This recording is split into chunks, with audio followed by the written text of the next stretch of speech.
Qui dit nouvelle saison dit nouveaux animés et le printemps en a apporté beaucoup. Mais aujourd'hui, celui qui nous intéresse est un remake d'une œuvre assez méconnue du début des années 2000, suite aux problèmes liés à sa fin que nous expliquerons plus tard. Il s'agit du manga Shaman King. Tant de mystères jamais dévoilés, tant de chemins qu'il faut explorer. Est-ce donc ta destinée d'être chaman, Shaman King, d'être chaman, Shaman King? Si la force est en toi, oui, ce sera toi.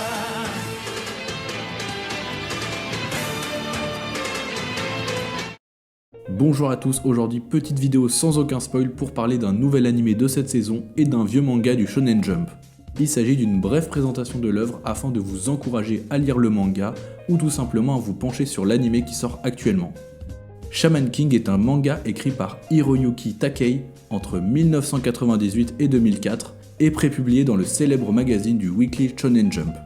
C'est l'histoire de Yo Asakura, un chaman capable de voir les fantômes et de fusionner avec eux afin d'utiliser leurs compétences. Un chaman est une personne considérée comme un intermédiaire entre le monde des humains et celui des esprits.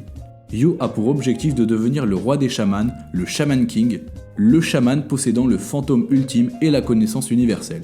Celui-ci va rencontrer sur sa route d'autres personnes de son rang qui vont concourir pour le même titre à travers le tournoi du Shaman Fight, opposant des chamans du monde entier. Vous vous demandez peut-être pourquoi je parle de ce manga comme d'un manga oublié et peu connu, et je vais vous expliquer pourquoi. Le manga a en effet connu de grandes difficultés en s'approchant de sa fin. En effet, les lecteurs se sont peu à peu désintéressés de l'œuvre à l'approche de la fin, ce qui força le Jump à demander à l'auteur d'accélérer brutalement la fin de son manga et donc à le bâcler.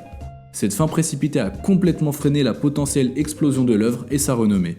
Ce n'est que lors de la Japan Expo 2007 en France, suite à des lettres de fans, que l'auteur décida de publier la vraie fin du manga à travers une nouvelle édition. Au niveau de mon rapport à cette œuvre, je l'ai découverte comme beaucoup de gens de ma génération grâce à l'animé, et particulièrement avec sa version française diffusée sur la chaîne Jetix connue pour son générique culte. Ouvre les yeux, regarde bien, tu peux bondir plus haut et plus loin. Le monde que tu vois n'est rien qu'une image, écoute plutôt tes rêves les plus...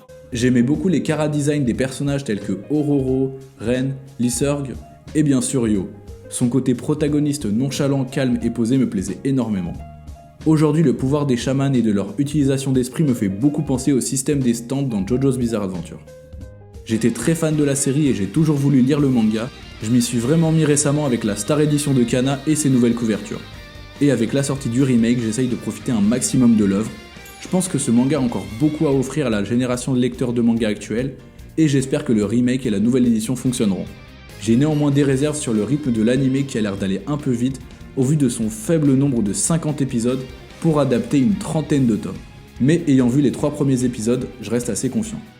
Au niveau des musiques, le premier animé possède 2 openings et par définition 2 classiques, ils sont vraiment géniaux.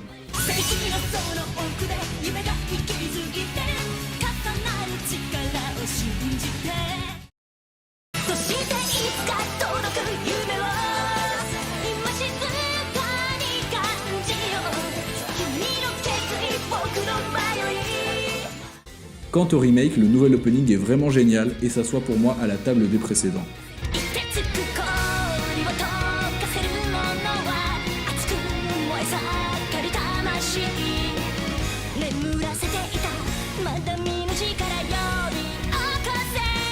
Les OST sont aussi vraiment cool, notamment durant le premier combat contre Ren.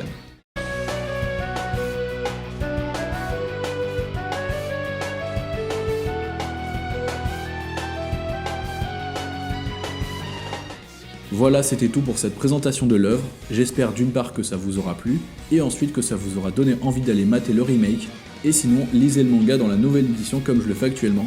Je me régale avec, c'est un vrai plaisir de réellement découvrir cette œuvre dans les meilleures conditions.